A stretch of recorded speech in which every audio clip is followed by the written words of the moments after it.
Sekci plán máme rozdělenou do dvou částí. Chytrý jídelníček a denní plán. Zaměřme se na chytrý jídelníček, který je v podstatě jeden opakující se den rozdělený na snídaně, svačiny, obědy a večeře. Vy si jenom vyberete, na co máte v dané části dne chuť. Když se podíváme na detail receptu, uvidíme jeho popis, ingredience a postup přípravy. Reklamy v aplikaci vidíte jen pokud nemáte předplatné a využíváte ji zdarma. Aplikace nám ukazuje, že pro zobrazení ingrediencí musíme zapsat měření. Pojďme tedy zapsat měření. Pokud zapisujeme měření poprvé, musíme doplnit údaje v základním nastavení profilu, které bude aplikace používat i v dalších měřeních. Přejdeme tedy k aktualizaci profilu. Zde zvolíme pohlaví, nastavíme výšku a datum narození. Uložíme a můžeme se vrátit zpět, zapsat první měření.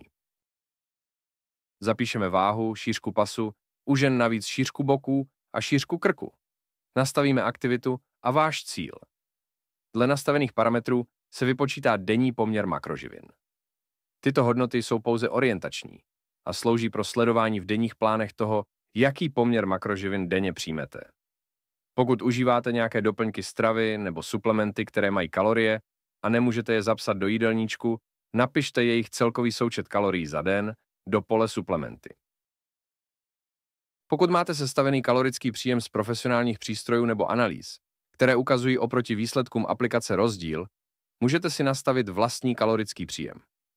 Berte ale v potaz, že tyto hodnoty ovlivní celé nastavení aplikace, včetně toho, jaké vám bude nastavovat porce a gramáže jídel.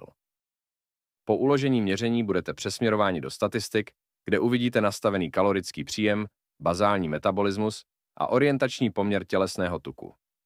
Grafy vyhodnocují jak posledních 10 měření, tak aktuální naměřené hodnoty. Nyní se můžeme vrátit zpět do chytrého jídelníčku a podívat se na detail receptu. Zde již vidíme ingredience receptu a jejich gramáž, která je vypočítána pro každého uživatele jinak, na základě jeho kalorického příjmu, a to v každém chytrém receptu.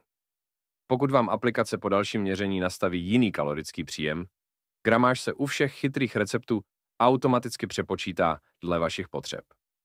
Jídelníček lze používat jako kuchařku, sestavenou vám na míru.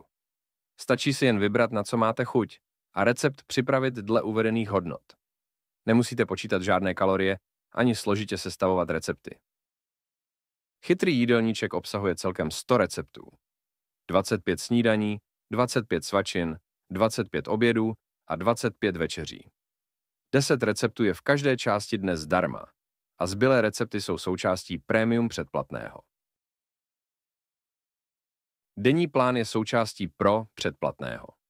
Pokud využíváte aplikaci zdarma nebo předplatné premium, najdete zde ukázku, jak denní plán vypadá. Můžete zde sestavovat jídelníček na každý den, vkládat jak chytré, tak klasické recepty, které se počítají na porce a ne na denní poměr kalorií. Můžete vytvářet vlastní recepty nebo je upravovat přímo z těch, co si vyberete zde v denním plánu. Podrobný postup, jak pracovat s denními plány, najdete v dalším videu. V hlavním menu uprostřed je tlačítko plus, které otevírá menu. Po otevření menu uvidíte 3 tlačítka.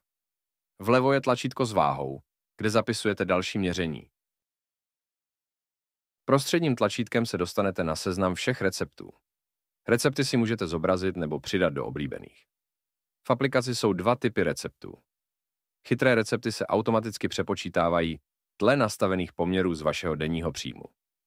Klasické recepty mají porce a ty mají danou gramáž surovin pro všechny stejnou. V bezplatné verzi uvidíte gramáže surovin jen u klasických receptů a u chytrých receptů, které jsou součástí chytrého jídelníčku zdarma. S předplatným premium uvidíte gramáže všech receptů, včetně i těch chytrých, které nejsou v chytrém jídelníčku.